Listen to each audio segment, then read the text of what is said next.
أَوْ مَا مَلَكَتْ أَيْمَانُهُمْ, what your right hands possess. And of course this is a big bone to pick among Western academics.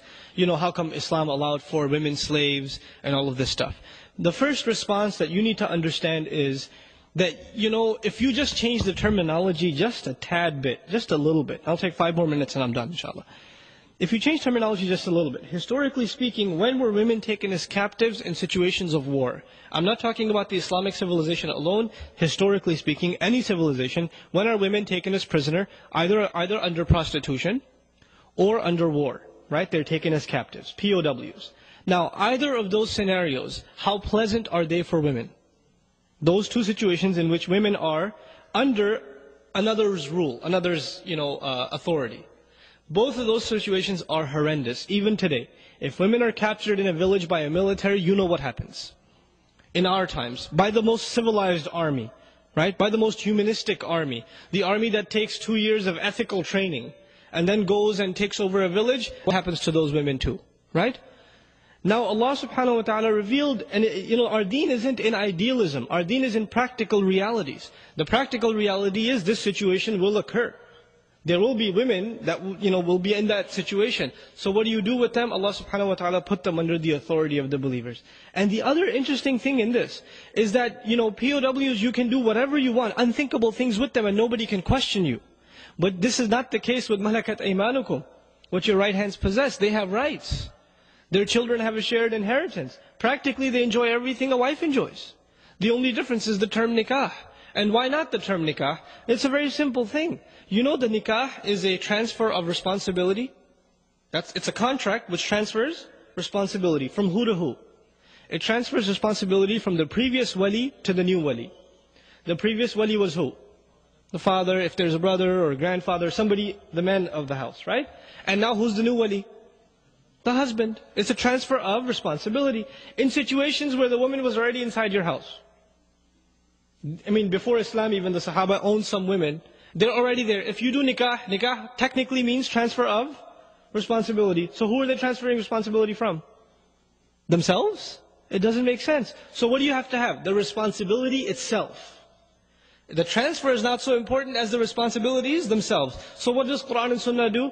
It reveals the responsibilities in those situations. In case there's a transfer, nikah. In case there's no transfer, the responsibilities apply. You follow?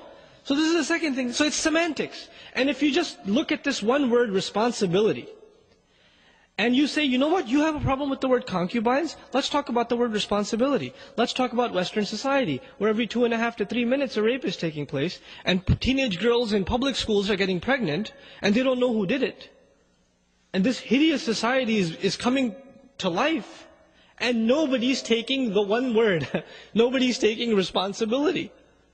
Nobody's taking responsibility. They don't even know where to go. And there's this chaotic situation in the society. And Allah subhanahu wa ta'ala, He reveals something that takes care of the chaotic situation in society. And the final comment about this, probably the most important one. Between ayahs number 32 and 33 of Surah An-Nur, which is the next surah. This is Al-Mu'minun, the next surah is Surah An-Nur. 32 and 33, Allah subhanahu wa ta'ala, this is homework for you. Read tafsir of 32 and 33 of Surah An-Nur.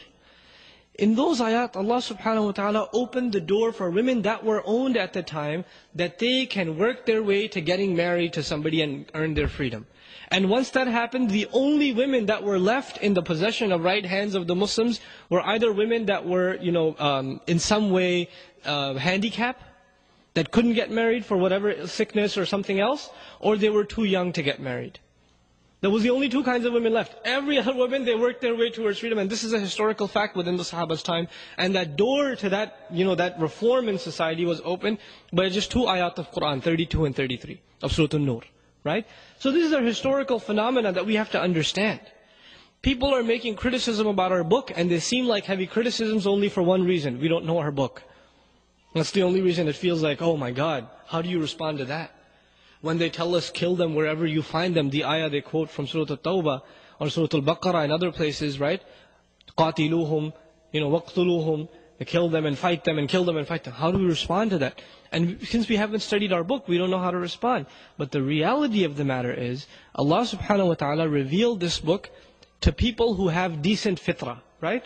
which means everything that is in Quran and everything that is in the Sunnah of the Messenger ﷺ appeals to decent human beings. It's just a matter of explaining it properly.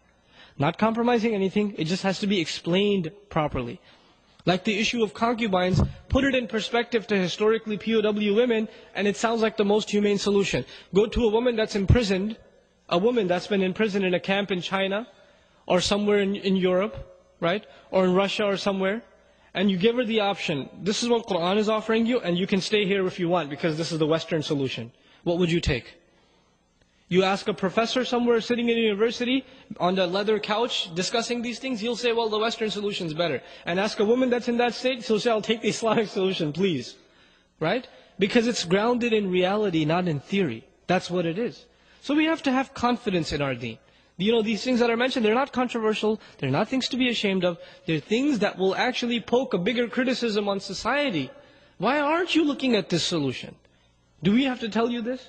Or you're telling us to do your way, that's obviously not working, right? So, إِلَّا عَلَىٰ أَزْوَاجِهِمْ أَوْ مَا مَلَكَتْ أَيْمَانُهُمْ فَإِنَّهُمْ غَيْرُ مَلُومِينَ. Then they are not to be blamed. فَمَنِ ابْتَغَى وَرَاءَ ذَلِكَ فَأُولَٰئِكَ هُمُ الْعَادُونَ. Then whoever pursues a way other than that, even if Allah made the halal means open, somebody pursues another way, then they are the ones that have transgressed. They are the ones that have transgressed. Inshallah ta'ala, we're just going to discuss that part of it. The pursuit of ways other than marriage. And how the Muslim community has made the halal way of marriage so profoundly difficult for its youth that the haram way is so much easier an option.